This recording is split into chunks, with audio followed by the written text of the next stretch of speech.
Halo viewers, bagaimana kabarnya?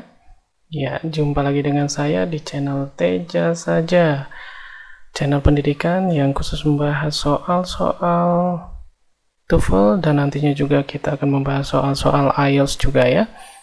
Ya, ini adalah video yang keempat dari seri video pembahasan soal TOEFL. Nah, di video 4 ini kita akan masih membahas jenis soal structure ya. Di 3 video sebelumnya kita membahas basic sentence structures atau simple sentence dalam soal-soal TOEFL.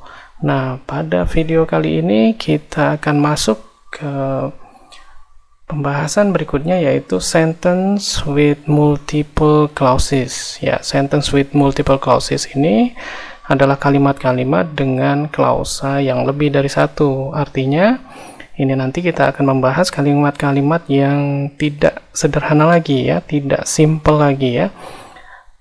Ya, perlu saya ingatkan bahwa kalimat sederhana itu hanya memiliki satu subjek dan memiliki satu verb. Sementara di sini kita akan masuk ke taraf yang lebih kompleks lagi, yaitu kalimat yang memiliki lebih dari satu subjek dan lebih dari satu verb, atau di sini kita sebut sebagai sentence with multiple clauses. Oke, kalian sudah siap? Ya, yuk kita bahas. Nah, sebelum kita masuk ke pembahasan yang lebih detail, I want to give you several strategies that you need to do to analyze the sentences ya. Strategi yang perlu kamu lakukan dalam melihat sebuah kalimat atau soal di dalam TOEFL ini. Yang pertama, jika tidak ada connector, ya connector itu dalam kalimat contohnya adalah and, or, but, if, although, which, that, when, where, dan ada banyak lagi yang lain-lain, ada conjunction, itu termasuk dalam connector juga ya.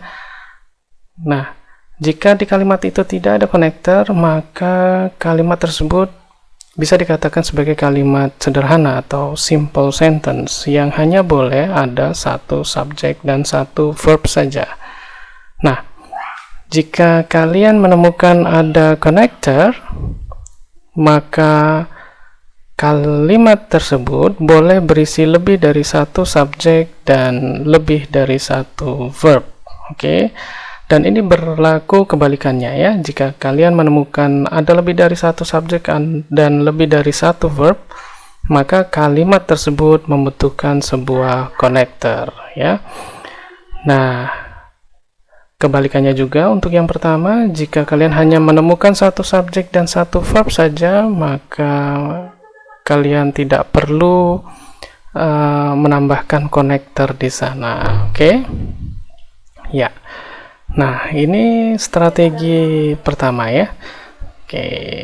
Nah, sekarang kita masuk ke jenis kalimat yang memiliki lebih dari satu klausa atau lebih dari satu subjek dan lebih dari satu verb. Oke? Ya, atau yang kita sebut sebagai sentence with multiple clauses.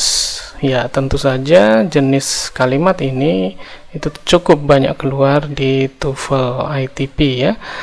Nah, ada dua jenis kalimat yang memiliki lebih dari satu klausa. Nah, di sini yang kita sebut sebagai compound sentence dan yang kedua kita sebut sebagai complex sentence. Oke. Nah, apa itu compound sentence dan apa itu complex sentence? Ya. Untuk compound sentence itu pada dasarnya sebuah kalimat yang memiliki dua klausa yang setara ya, dua klausa yang setara. Ya. Jadi dua klausa tersebut setara sifatnya ya. Nah, perlu saya ingatkan di sini bahwa klausa yang dimaksud klausa itu adalah anak kalimat.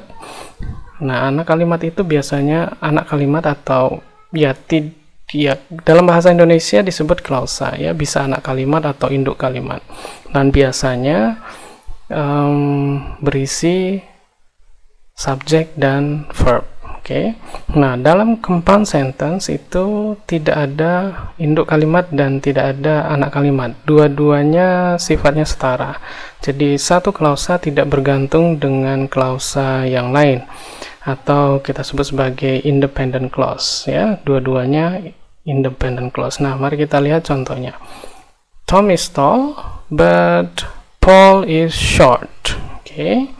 Ada berapa klausa yang ada di kalimat ini? Ya, kalau kita cermati, ada dua subjek di sana dan ada dua verb di sana. Berarti kalimat ini berisi dua klausa, ya. Nah, klausa yang pertama adalah Tom is tall. Kemudian klausa yang kedua adalah Paul is short. Nah, kedua klausa ini dihubungkan oleh sebuah konektor, ya. Ya, konektornya apa? Ya, benar sekali, konektornya adalah but.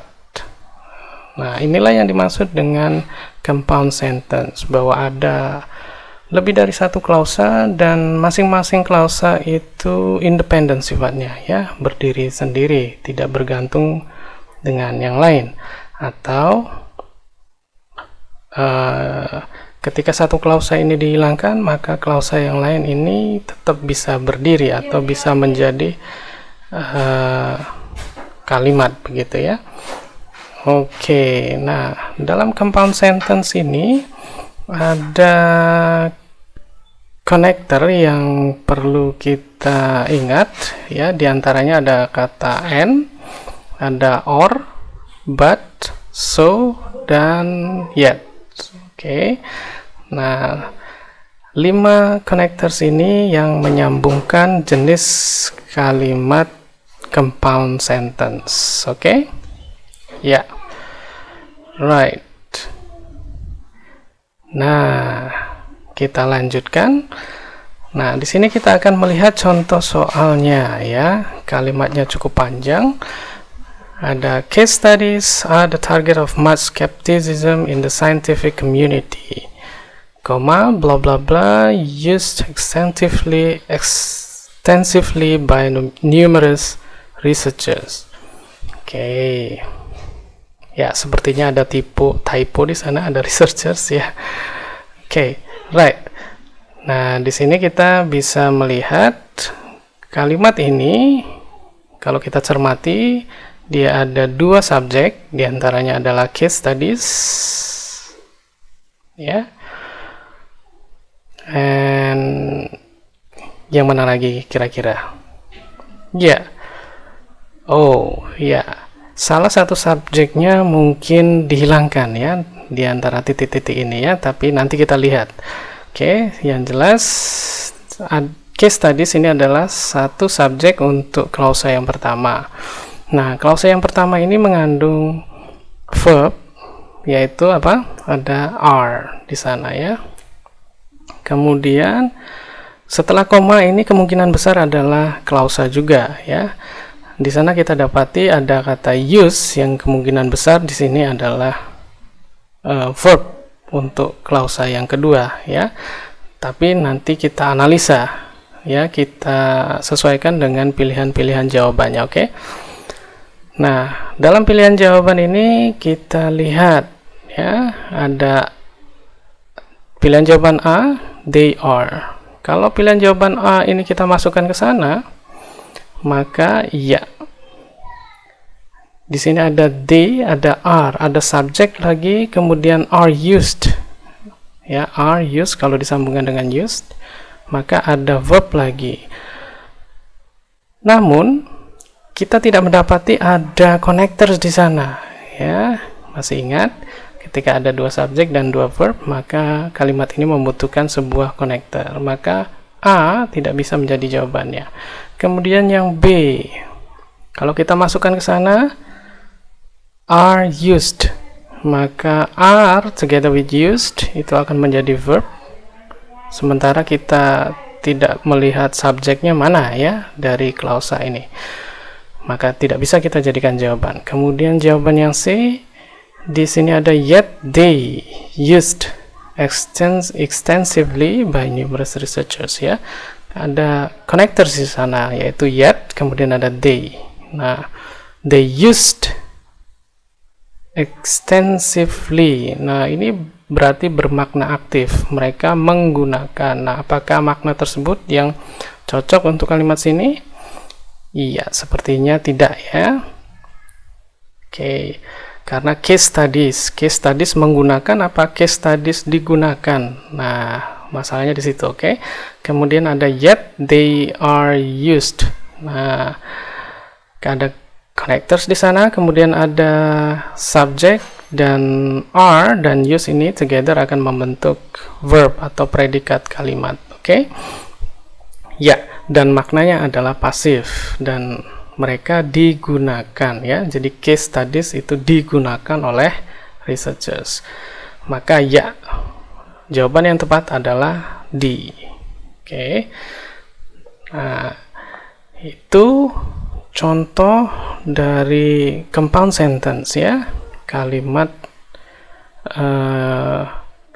yang lebih dari satu subjek dan satu verb ya, atau yang terdiri dari lebih dari satu klausa, dua klausa, yang masing-masing klausanya itu independen atau tidak bergantung satu dengan yang lain.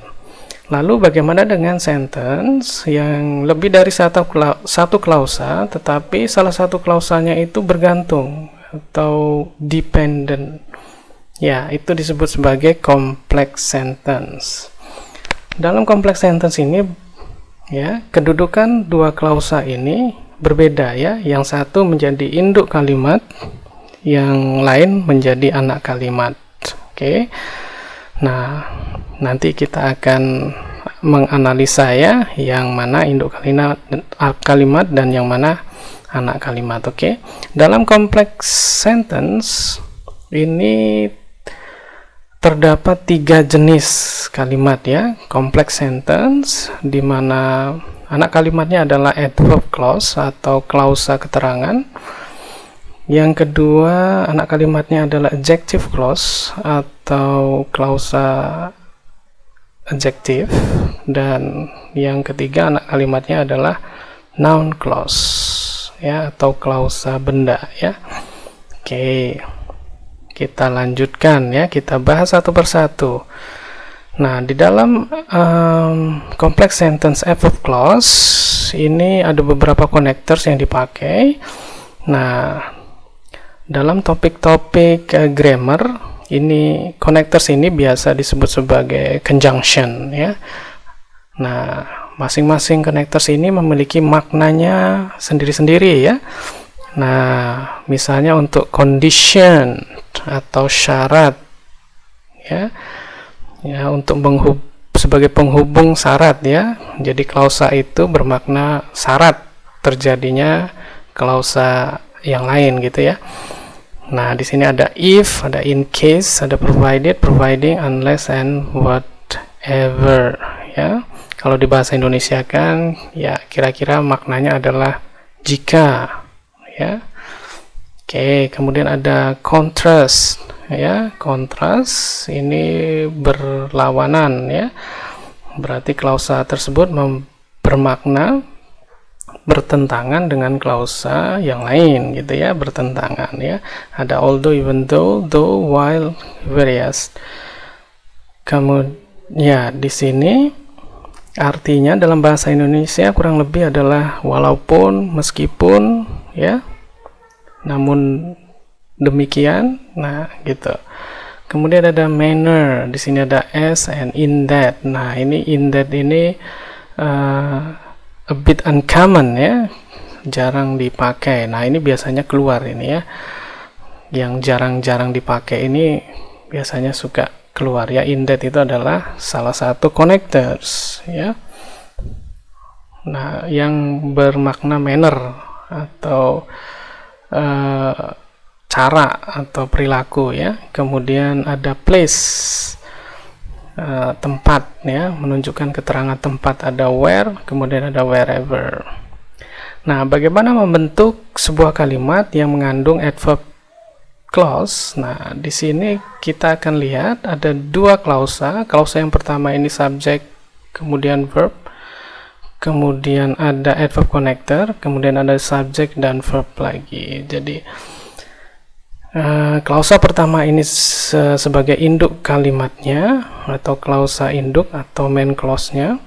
Ya, di sini ada Bob sebagai subjek, kemudian ada when dia sebagai verbnya ya. Bob went to school, kemudian konektornya adalah even though, kemudian berikutnya ada he felt sick ya. Jadi even though he felt sick ini adalah anak kalimat yang menjelaskan sebuah bermakna pertentangan ya, bertentangan dengan klausa sebelumnya. Bob pergi ke sekolah meskipun dia sakit ya. Dia sakit ya, harusnya kalau sakit kan nggak perlu ke sekolah ya. Ya. Nah, adverb clause ini ya, atau klausa keterangan ini bisa diletakkan di awal kalimat ya, jadi di depan. Oke, dengan struktur seperti ini ya, adverb connector, kemudian subject and verb, kemudian subject verb.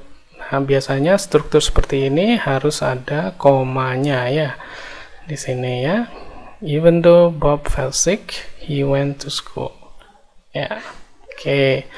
Nah, inilah yang dimaksud dengan adverb clause ya. Oke. Nah, di sini kalian hanya perlu belajar beberapa konektor yang mungkin tidak familiar ya, Yang sudah familiar mungkin mudah saja. Yang tidak familiar yang perlu diingat-ingat, misalnya ada kata provided, ada providing, ya, in case, nah itu. Oke, ada as, in that. Oke. Nah, ini perlu untuk diingat-ingat. Oke. Ya. Nah, berikutnya kita akan lihat contoh soal. Ya. Bla bla bla was late, I missed the appointment. Ya, di sini kita akan lihat bla bla bla. Ada ya komponen yang dihilangkan di sana, mungkin subject, mungkin. Was di sana adalah verb, kemudian ada subjek lagi yaitu miss. I, kemudian ada verbnya missed. Oh, di sana sudah ada subjek dan verb, kemudian ada verb was. Maka kita dapati dua verb di sini. Maka yang komponen yang dihilangkan tidak hanya subjek saja pastinya, tapi juga konektor ya. Jadi itulah yang kita butuhkan. Nah, mari kita lihat. Tadi kita membutuhkan konektor dan subjek untuk melengkapi kalimat ini kan. Nah, jawaban A itu subjek saja, I. Maka tidak bisa kita lekatkan di sini ya. Kemudian jawaban B dia hanya konektor saja, ada because. Tidak bisa kita lekatkan sana. Kemudian yang C, the rain, ini kan kata benda, dia subjek saja tanpa ada connectors di sana, tidak bisa. Maka jawaban yang paling tepat tentu saja D ya, since he. Ya, di sini ada connectorsnya since, kemudian ada he ya sebagai subjeknya ya, since he was late, I missed the appointment. Oke. Maka lengkaplah dia, ada connector, kemudian ada subjek dan verb ya. Kemudian ada subjek lagi dan verb lagi. Oke. Iya. Nah, itu kira-kira pembahasan kita kali ini ya. Kita akan lanjutkan lagi pembahasan kita tentang complex sentence. Ada dua hal yang belum kita bahas di sini, yaitu adjective clause dan noun clause. Nantikan video saya berikutnya yang membahas dua topik ini, oke? Ya. Have a great day. See you.